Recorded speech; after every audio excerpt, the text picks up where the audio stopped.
All Hit Radio.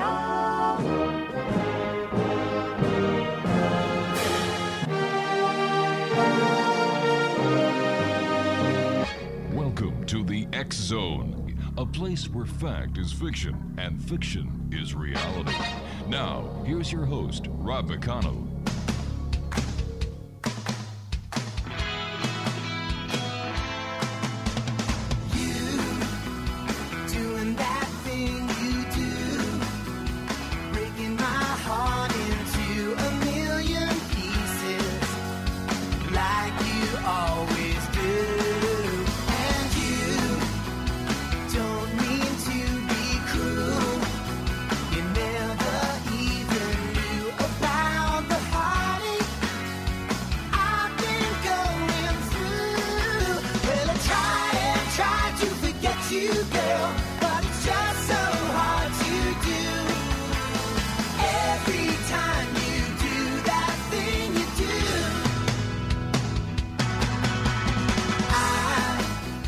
And welcome one and all to the X Zone. My name is Rob McConnell, and for the next 4 hours, I'm your host and your guide as together we cross the time-space continuum to this place that I call the X Zone. It's a place where people dare to believe and dare to be heard. It's a place where fact is fiction and fiction is reality. And the X Zone comes to you Monday through Friday from 10 p.m. Eastern until 2 a.m. Eastern, right here on the X Zone Broadcast Network, Talkstar Radio Network, Mutual Broadcast Network, and our family of broadcast affiliates right around the world. If you'd like to send me an email, xzone at xzoneradiotv.com, on all social media sites, X Zone Radio TV, and for the broadcast schedule of the X Zone Broadcast Network, visit www.xzbn.net. And for the X Zone TV channel, which is exclusive to SimulTV, visit www.simultv.com. Exonation, my guest this hour is Jeff Woolwine, and Jeff is one of the premier videographer, skywatcher, and UFO hunters in the United States.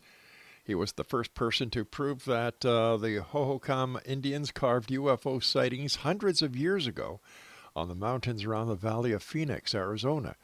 His videos and research has captivated the UFO world and changed the way to understand UFOs through the rock art and his UFO sightings and investigations. Joining me now from the beautiful state of Arizona is Jeff Woolwine. And Jeff, welcome back to the X Zone. Nice having you with us again. Thank you.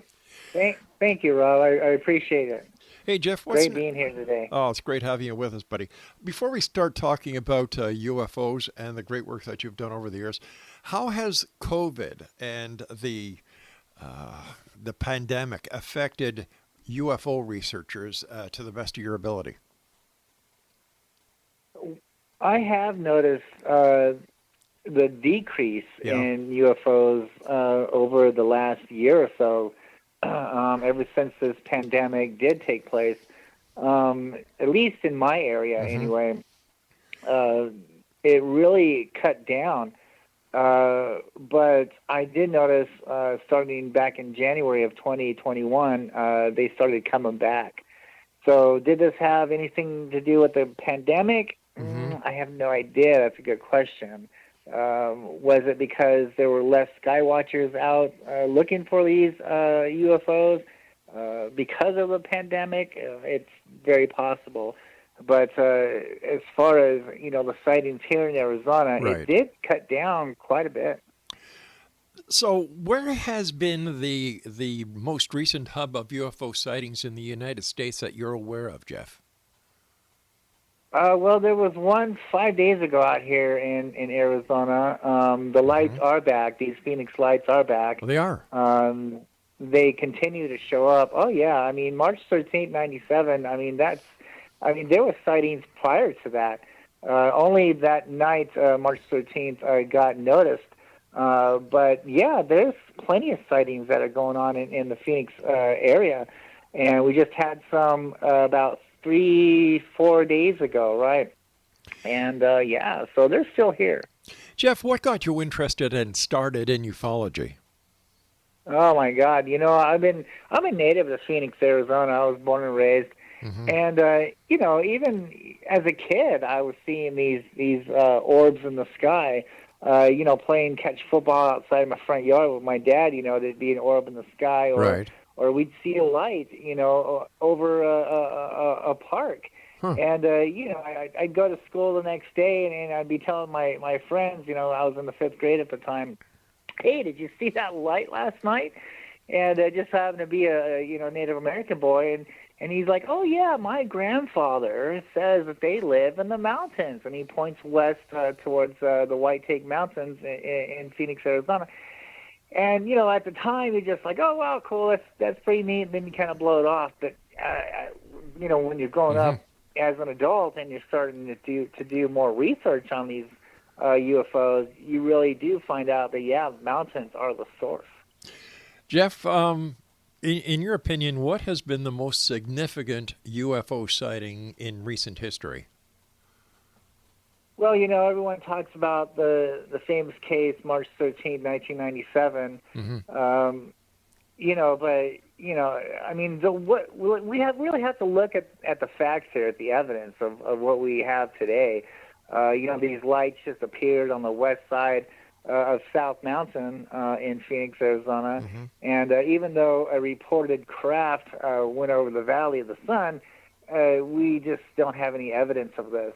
So we must go on what we can prove and what the evidence lies at, which these lights did not move over the city. They were clearly on the west side of South Mountain.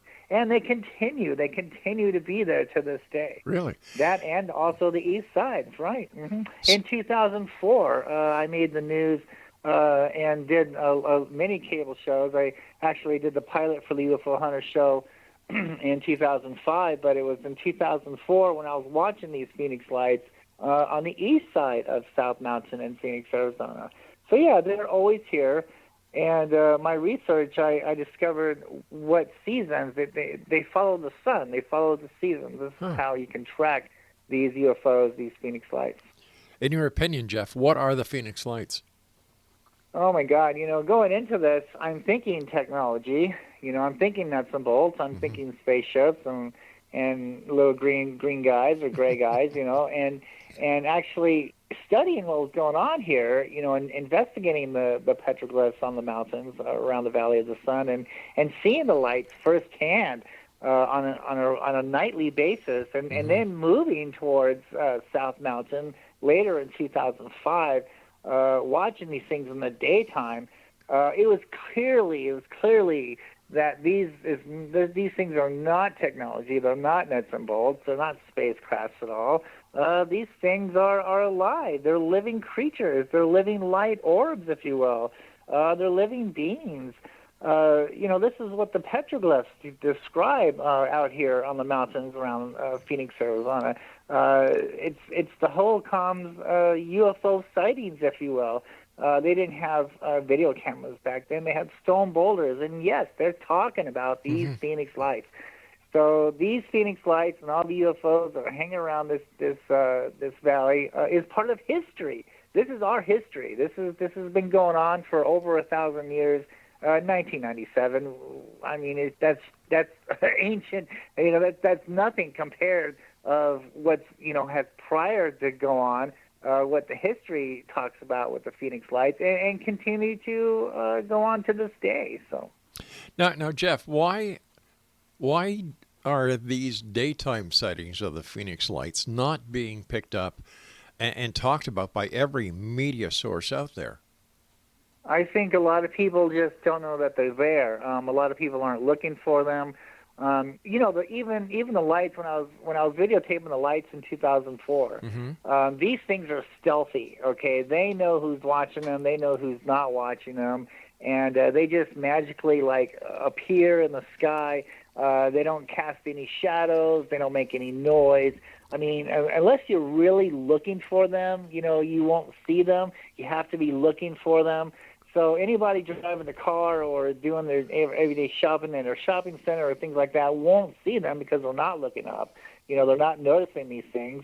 And I don't think that they show up on the Sky Harbor Airport radar either. I think they're very stealthy.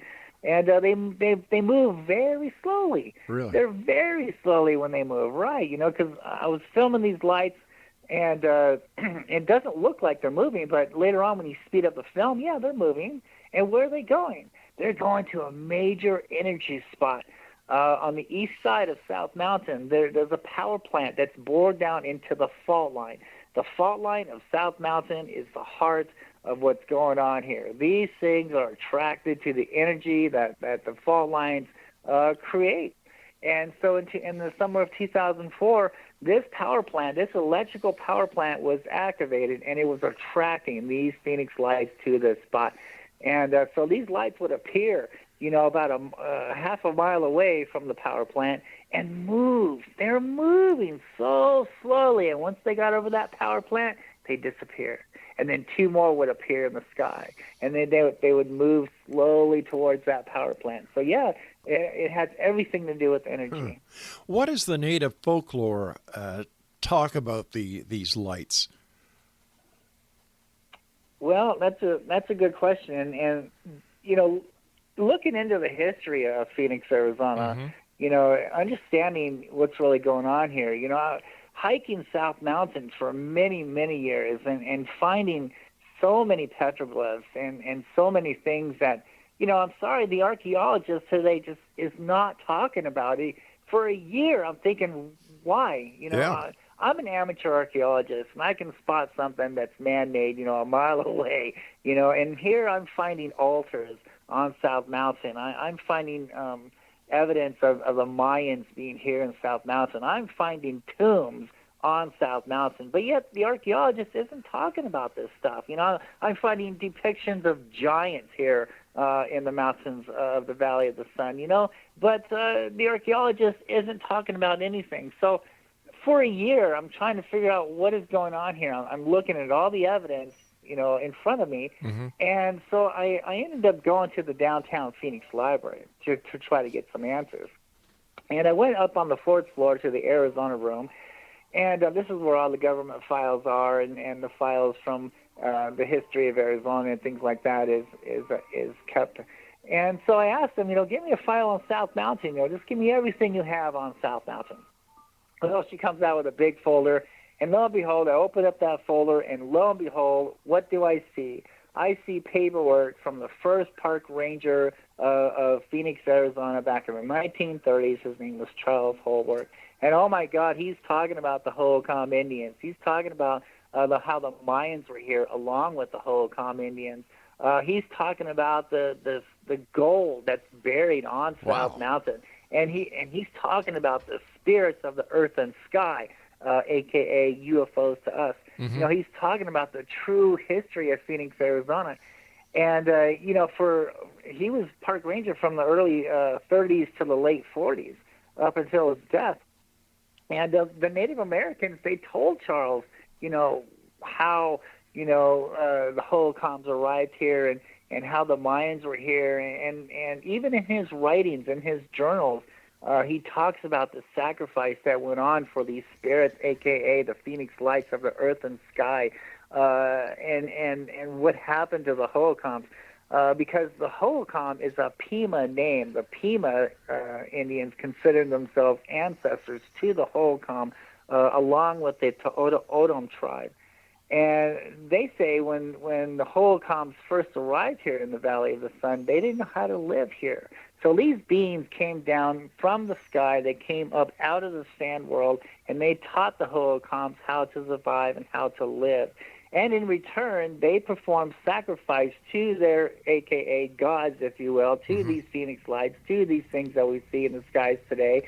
And they treated them as gods. And all right, this Jeff. went on for 1,000. I'm sorry to cut you off, Jeff. We've got to take our break here. Please stand by, my friend.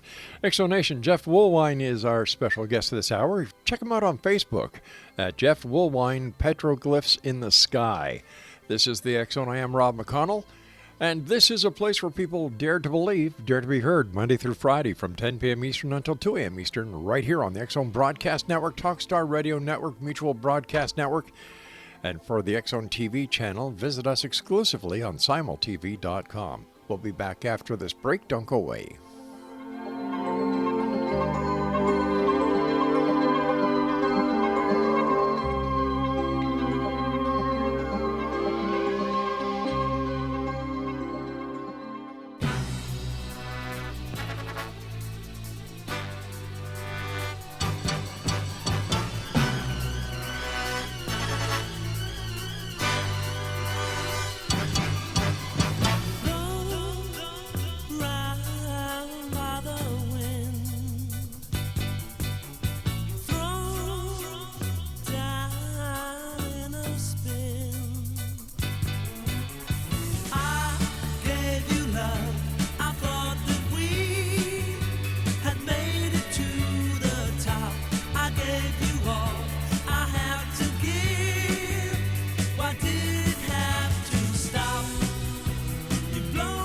And welcome back, everyone. Jeff Woolwine is our special guest.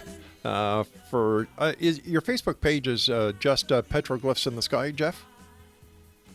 Yeah, Jeff Woolwine, petroglyphs in the sky, right. Okay, great. How did you discover the petroglyphs?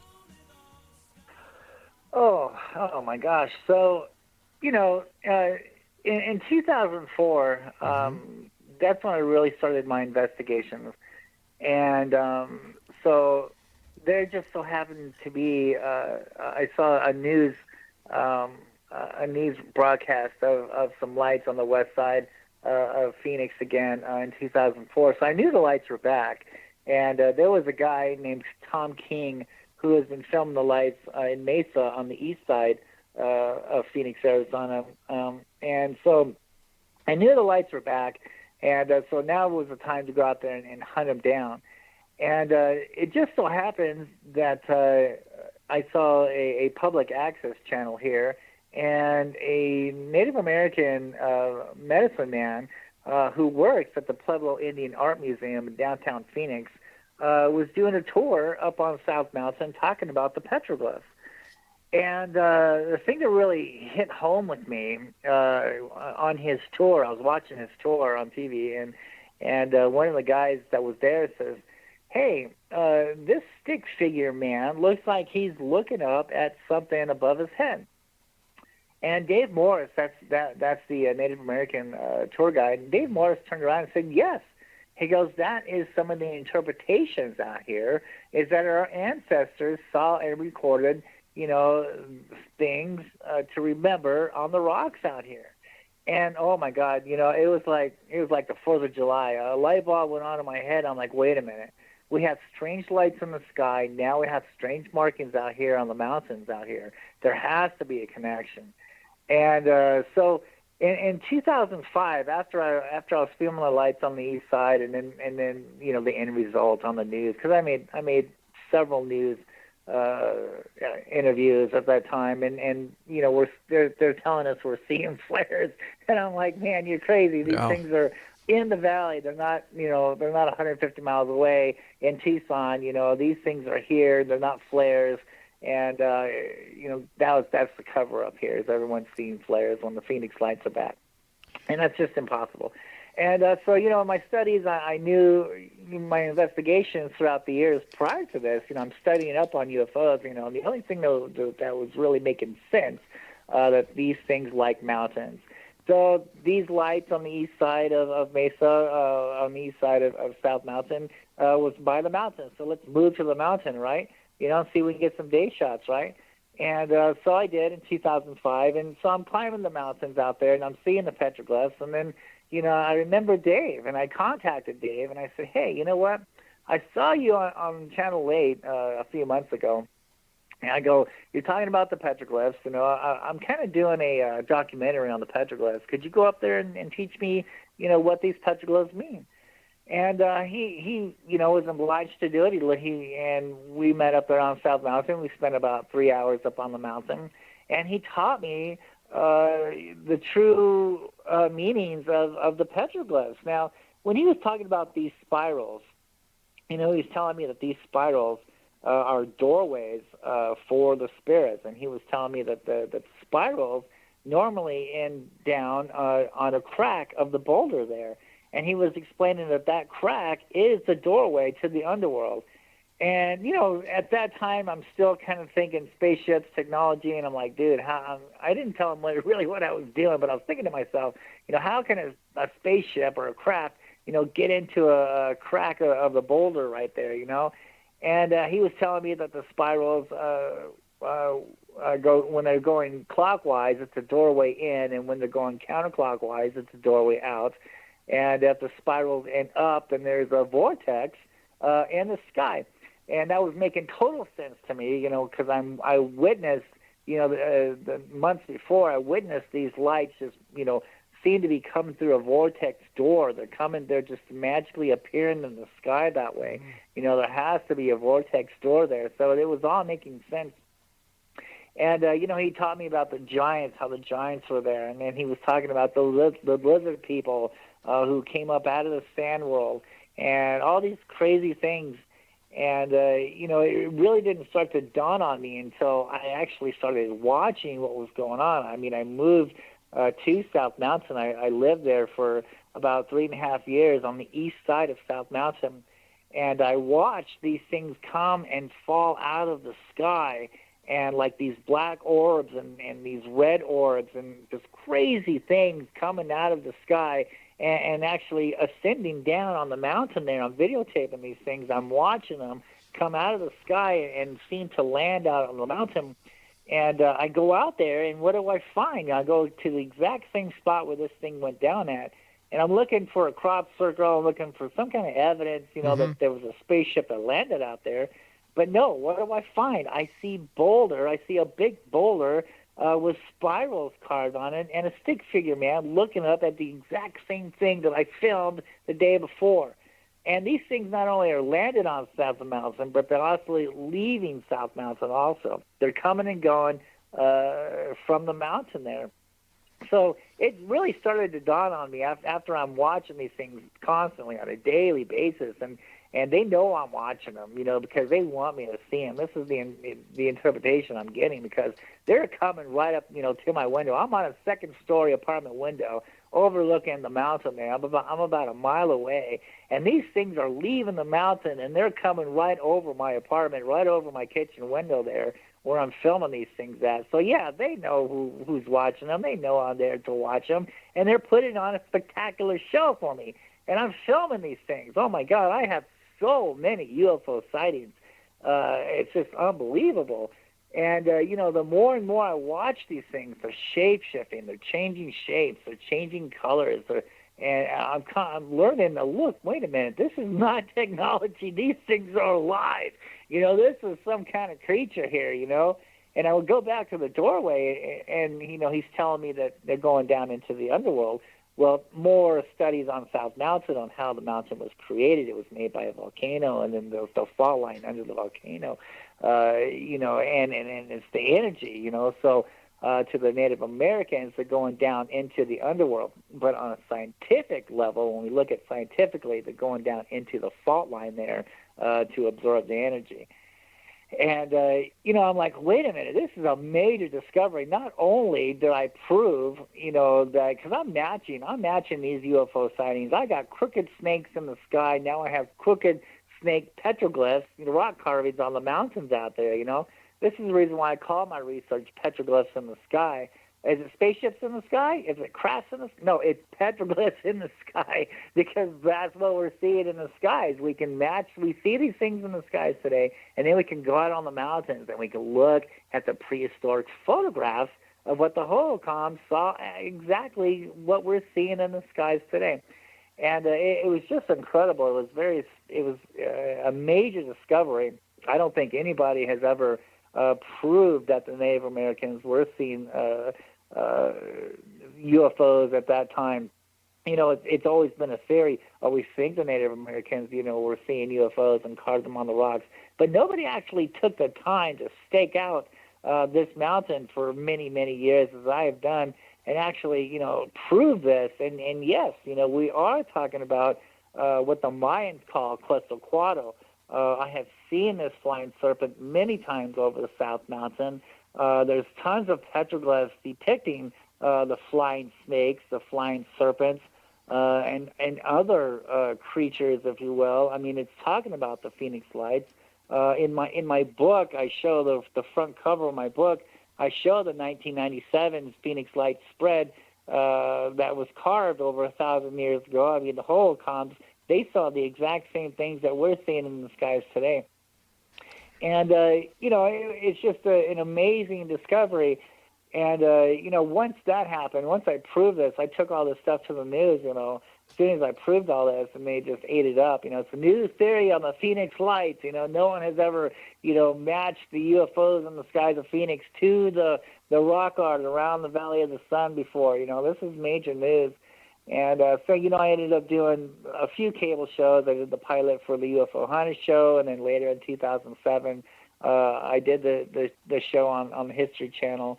Ancient Aliens was just a theory back then. It wasn't even a TV show yet, and I really think that had a lot of influence in that show. because of my work. I wrote an article for UFO magazine. I mean, things were going crazy back in 2005, and a lot of information was getting out on what's really here.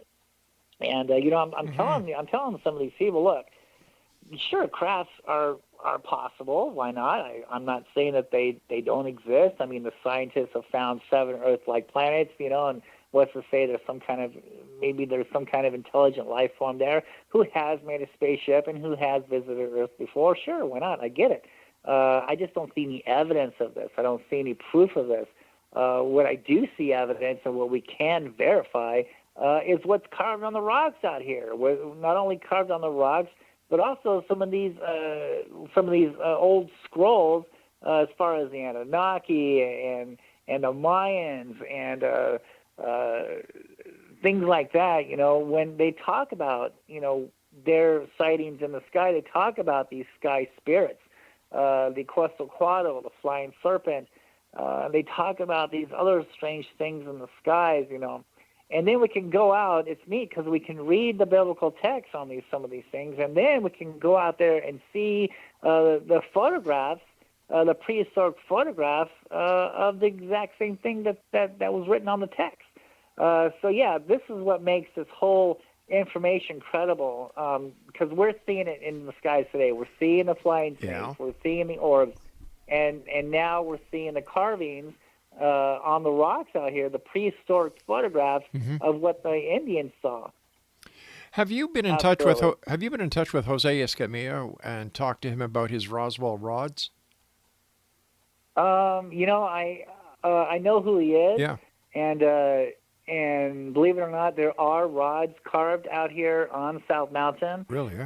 As far as some of the information I dug up on the rods carved out there, as far as I got, the Native Americans were able to catch these things and use them for healing purposes. Wow! And that's about as far as I got with that information. So, is it possible the UFOs that people are seeing could also be these life forms that you've? Right. Yeah. Right. I think so. I really, truly believe this. Because of especially like Hollywood and things like that, and to us, we understand technology, we understand nuts and bolts, we can comprehend this, we know, so we call them crafts. We see a light out there, and we automatically assume that that's a spaceship, right? Right. But what if that light is the being? Okay, let's take a second look at this. What if it's not a spaceship, but the light is the being itself? I mean, look at the firefly. Look at the lightning bug, right? Exactly. He lights up. He lights up, man. He was created that way. Okay, Jeff. Well, I think the same things of these beings in the sky, especially because, energy sources, whether it's man-made energy such as nuclear facilities or if it's volcanoes or fault lines, they hover around these energy spots, and if you got a belly full of energy, man, you're gonna glow. Jeff, you're gonna light up, my friend. Jeff, I've got to take my news break. Please stand by. X Zone Nation, Jeff Woolwine and I will return on the other side of this break as the X Zone continues right here from our broadcast center and studios in Crystal Beach, Ontario, Canada, on the X Zone Broadcast Network, Talkstar Radio Network, Mutual Broadcast Network, and on Simul TV. We'll be back. Don't go away.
Woolwine is our guest, Exonation.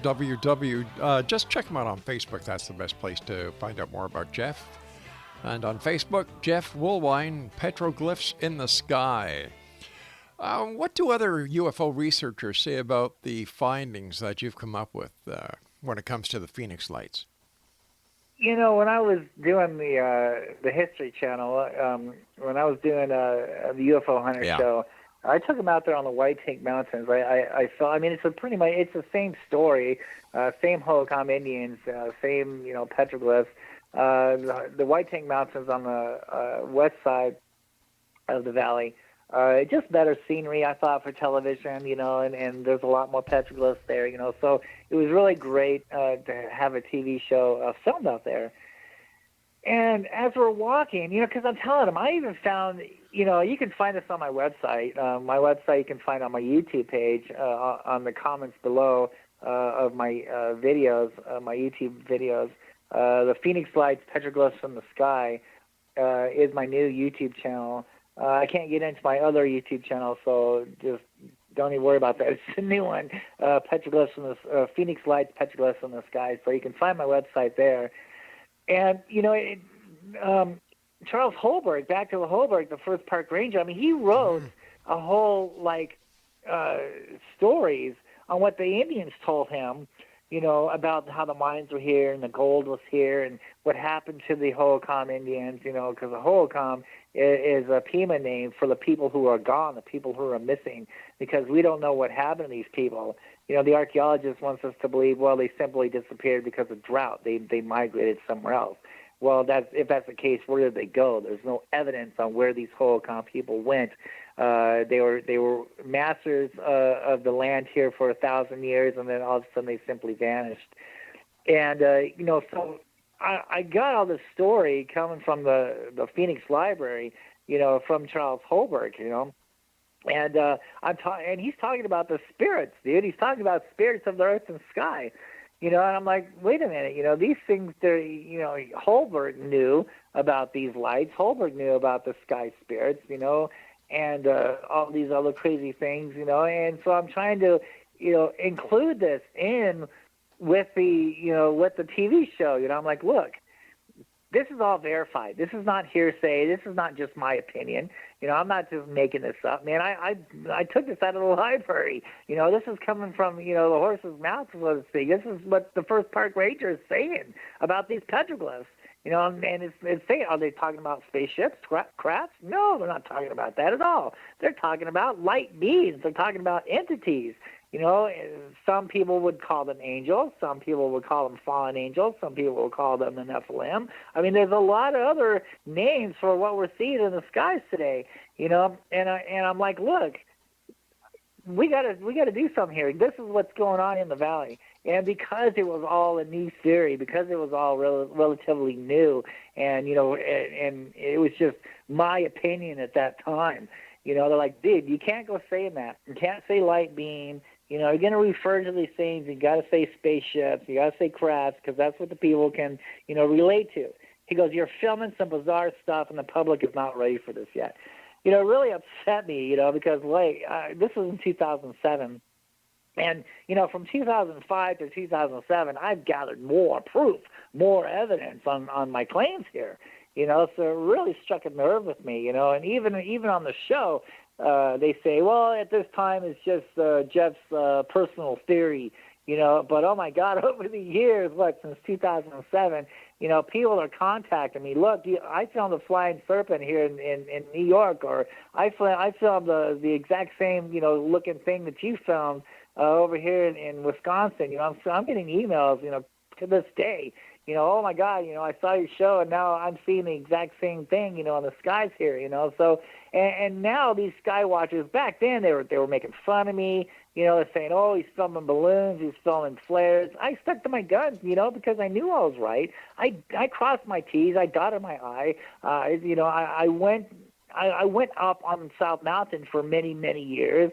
I studied the petroglyphs. I even called a Native American who works at the Pueblo Indian Art Museum, an Indian museum in Phoenix. I got him, to come teach me the petroglyphs. I sat next to that South Mountain for many, many years, and filming these things. I matched these things to the petroglyphs out there.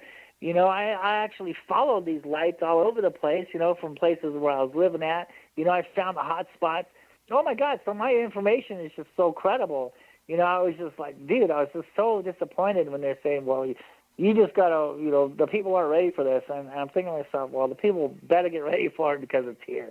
And now many, many, many years later, now people are starting to realize, wait a minute, what if these things aren't spaceships? What if they're, light beings, And, oh, my God, that worm in the sky I just saw, that wasn't a spaceship at all, it looked like this thing was alive, So, yeah, going back to this information on South Mountain, on the true history of Phoenix, Arizona, like I said before, the holocoms is a name for the people who are missing, the people who are gone. And according to Holberg's writings, you can find all his information on my website there. That's pulled right out of the library. I photocopied all this information. And not only is it on my website, but you can read more about understanding the petroglyphs and understanding what's here and the true history of Phoenix, Arizona in my book, The Phoenix Lights, Petroglyphs in the Sky, True Stories, Myths, Legends, and UFOs over Phoenix. You can find that on eBay right now. And also ebooks also, too. And, oh, by the way, I don't make any money from this. I never have. I told the publishers to give my money to the foster kids in Phoenix, Arizona. So it's not about the money. It's not about the fame. It's about getting this information to the public. I discovered something major here. Okay, and it's not just hearsay. It's not just it's just some guys saying this. No, dude, I've done so many years of research, 20 years, of research into this, and it's talking about the history of Phoenix, Arizona. It talks about the history of the Phoenix Lights, and it goes all the way back to the Holcomb Indians, and they lived here for 1,000 years. The Mayans were here. And all of a sudden, for reasons unknown, the sacrificing had stopped. And Charles Holberg, talks about the altars. He talks about how the sacrifice on this holy mountain, South Mountain, formerly known as Mount Sepoa, Mountain of Mercy. And there's some people out there that even think that Phoenix, Arizona was one of the lost cities of gold, the lost city of Cibola. And a lot of people would say that, Phoenix, Arizona could have been one of them gold cities because of the Holcomb. So for reasons unknown, the sacrificing had stopped, and this upsetted the spirits in the sky, a.k.a. the Phoenix Lights, a.k.a. the flying serpents, the orbs, all these things that we see today. And the story goes, the oral story says that the devil came from the east and took these people away. The Phoenix Lights, these flying serpents, all the stuff that we see came down and took these people away. Now, this coincides with all the other tribes that were around the earth at the same time in history that was there one day and then gone the next.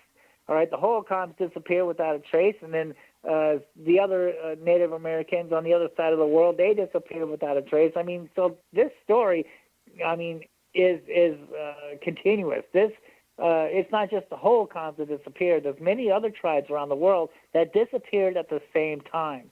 Now, the Indians here say in Phoenix that the devil came from the east, that these things came down and took these people away up into the sky. Now, this coincides with the petroglyphs carved on the mountains. You can see that on the front page of my website. There's an orb that's picking a guy up and taking him up into the sky. And so there were survivors. The story goes on to say that there were survivors, and they were witnessing what was going on, and they were afraid, and they hid in the caves.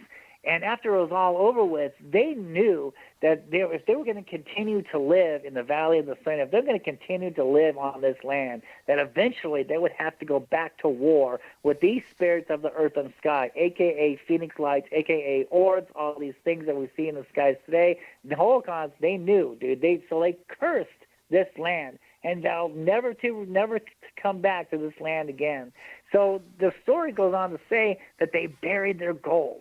And Holbrook, the first park ranger, writes that he says that the gold buried on South Mountain is as high as the tallest saguaro cactus and as round as the sun. And they buried the gold here in tombs on South Mountain, and they vowed never to return to this valley because this valley was cursed. Oh, my gosh. gosh. This is a cursed land. Is it cursed because they wanted people to stay away, or is there actually a real curse there? I think when we read in some of these biblical texts, it says that, some of these, like the Nephilim, that they were cast down on the Mount Hermon. Well, Mount Right. Hermon isn't the only mountain that they were cast down on. In my studies and in my beliefs, I think South Mountain, this valley here, was one of the mountains where these things ascended upon, and also many other mountains around the globe. So this was a hot spot. In Holbrook's writing and the stories, I mean, this mountain, this valley here, Mount Sepoa, is a holy mountain. It still is, and it attracted tribes from all over the nations. Tribes from all over the nations used to gather here at this mountain and watch these beings in the sky, watch these crazy things that was going on.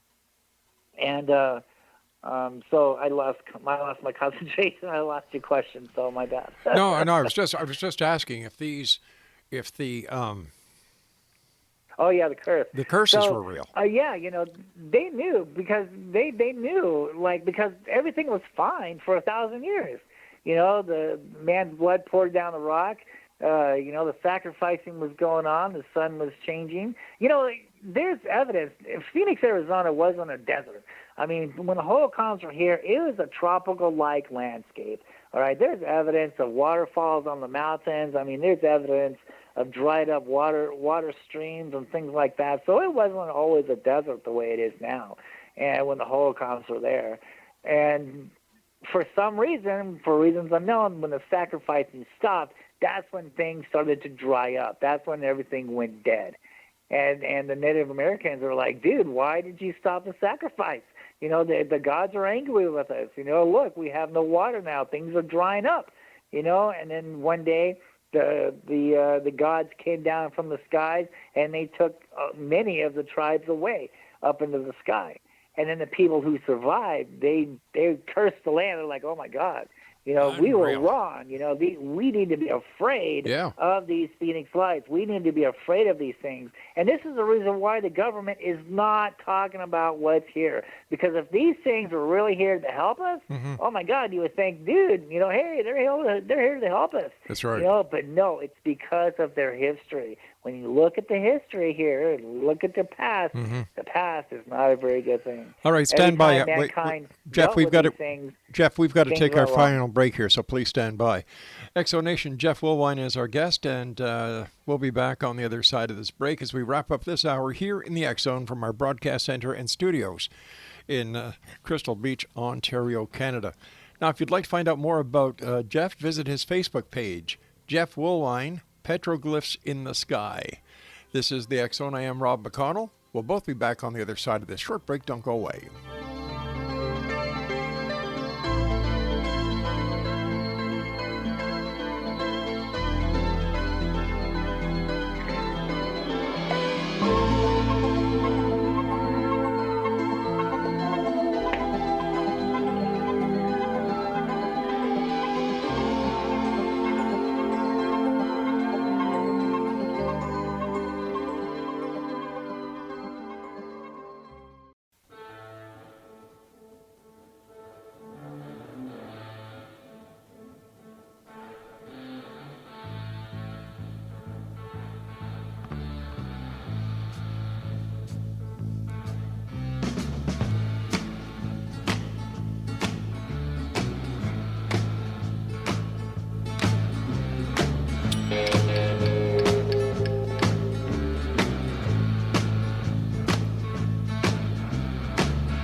Exonation, Jeff Woolwine is our special guest this hour. Check him out on Facebook at Jeff Woolwine, Petroglyphs in the Sky.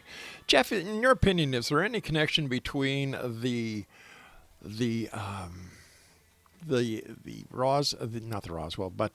Phoenix lights that you see and that are depicted in the petroglyphs and the events that are going on at Skinwalker Ranch? Yeah, absolutely. It's the same stuff, all over the world. Yeah. Especially, with the petroglyphs and the Native Americans and the Indians, and the tribes. In my studies, I found that it seems like it's the same story. It's just told a little different. As far as Skinwalker Ranch is concerned, there are mountains around that ranch, and there are petroglyphs depicting the same thing. And there is an energy source. There is a fault line there.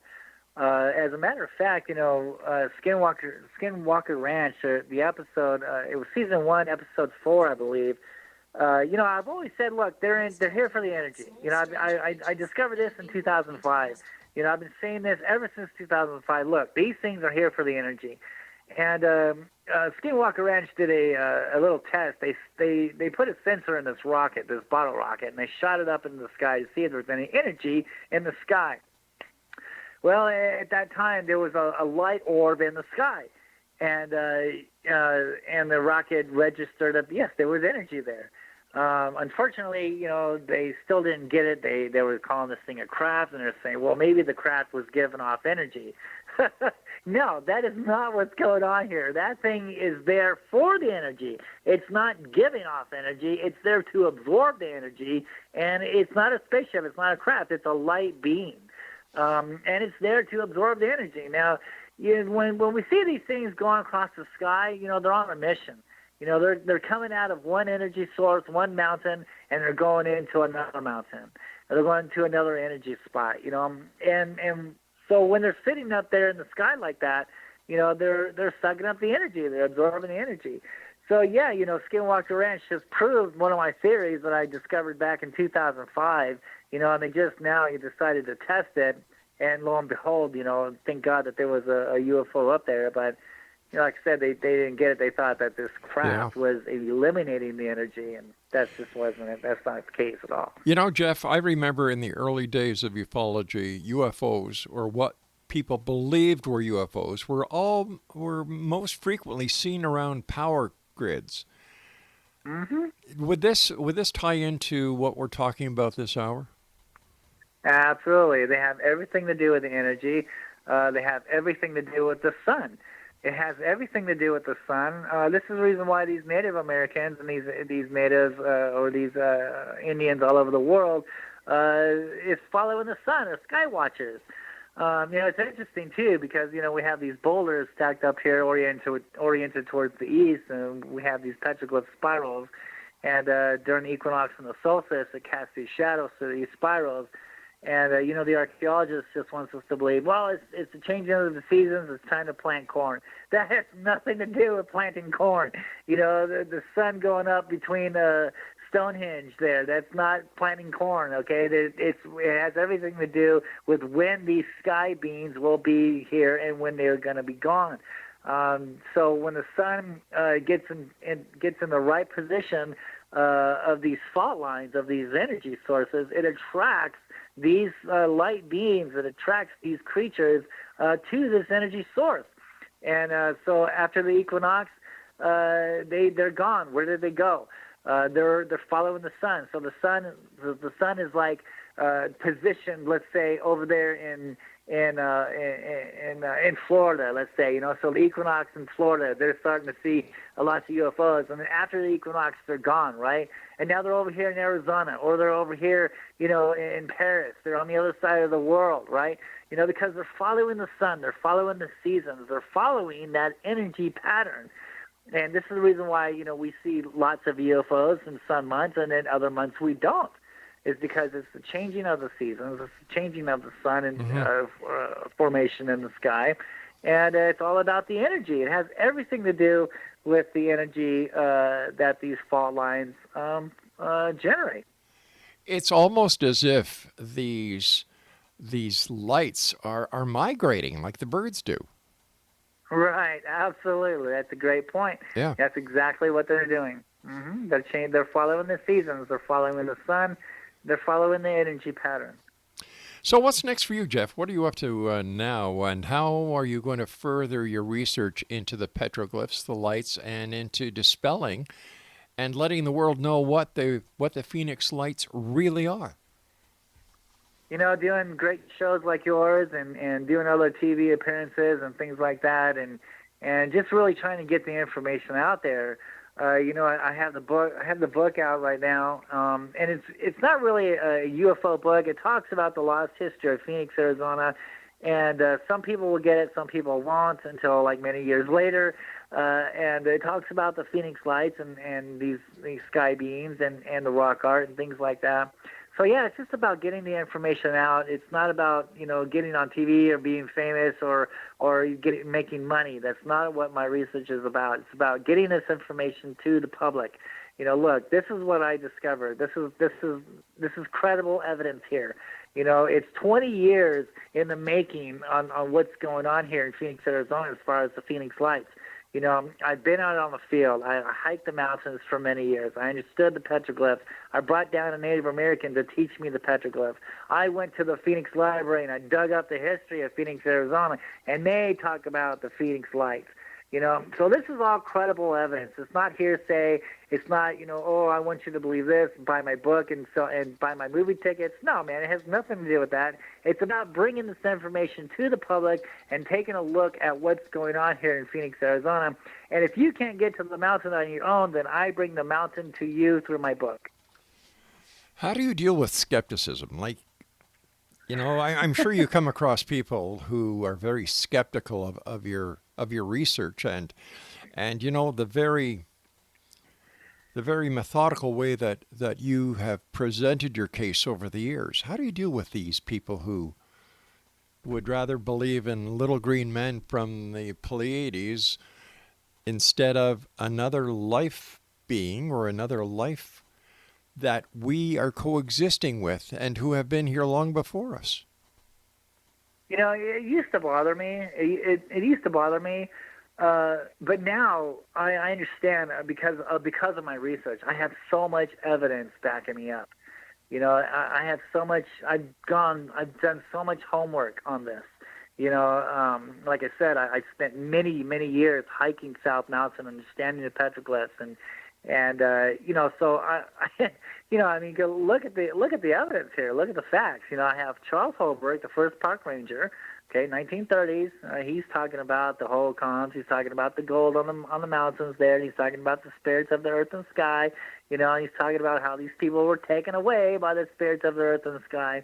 And then we have the sightings in the sky. We have the UFOs that we see today, and then the rock carvings out there. So I have Charles Holbrook backing me up. I have the 1,000-year-old rock drawings, that are backing my UFO sightings up. And now, we have some of these scrolls out there that are talking about exactly what we're seeing in the skies today. So there's just so much evidence that I've done, to back up what I say, because I'm not going to come out here and say, oh, yeah, a craft landed out there. Look, great guys came out, and they gave me some gold tablets. And, now, look, I'm a prophet now. Yeah, I'm not going to go because you have no proof here. Well, just like, oh, my God, with the point of the March 13th, 1997, there's so much hearsay of this spaceship going over the city of Phoenix, going 8 miles an hour. But yet nobody can pick up a photograph. No one can get a camera and film this thing, right? And only a handful of people filmed these lights on the west side of Phoenix, Arizona. And one of them, it was Tom King. And why? Because he was out there, videotaping these lights nights before. So he was ready. He was ready for something to happen. So if anything was going to fly over the city of Phoenix, then Tom King would have surely filmed it, don't you think? Definitely. So, when it comes to this hearsay craft going over the city of Phoenix, I've been searching for evidence on this, and I don't find any evidence. I found hearsay. I found people exploiting the lights, trying to get famous, trying to sell movie tickets, trying to get on television. saying they saw a craft, but there's no evidence of this. The evidence lies on the petroglyphs carved around Phoenix, Arizona that explain what these Phoenix lights really are. And do they describe crafts? Do they describe little green men walking around? Absolutely not. It talks about a whole different story here. All right, and this is our history, not only the Valley of the Sun's history, but our own history as well. So what are you going to be doing next? What is your next project? Well, I do my own live TV shows on Facebook. So I do Facebook Live. I have my own shows, and I talk about other people's UFO sightings. I talk about petroglyphs. I'm still sky watching to this day. So I moved out of a hotspot area. I live next to an Air Force base now, so the UFOs kind of stay away from that. But every once in a while, one does come my way, and I do get a chance to film it. So I'm always sky watching. I take a video camera with me everywhere I go, and I always tell people, if you're gonna sky watch, make sure you get a video camera. Don't use your cell phone, because just cell phones, you just can't get the zoom in rate. Always use a video camera when you go hunting for these things. And, so it's just getting the word out, uploading I got tons of UFO videos that haven't even been seen yet. So make sure that you get a hold of me on Facebook. Tell me your sightings, send me your videos, and I'd love to show them on my show. If you have any petroglyphs you need to be looked at, send them my way. I talk about petroglyphs and the true interpretations on them. And man, it's just great, and it's history. It's our history, and I love it. Let me ask you, what is your opinion of the Roswell crash of 1947? Honestly? Oh, of course. I only expect the honesty from you. I can't really find. I don't go on hearsay. I go on what I can prove. And I'm sorry, I just can't see any evidence of Roswell. I see a lot of, hearsay, sure, something crashed down there. But, of course, the government says that it was a Russian satellite, that, that it was a United States satellite in order to spy on the Russians. Okay? And that's what they say crashed there. When you really dig into Roswell, they say it's a satellite and it was meant to spy on the Russians. And then all of a sudden, to cover that up, let everybody think that it was a UFO that crashed there.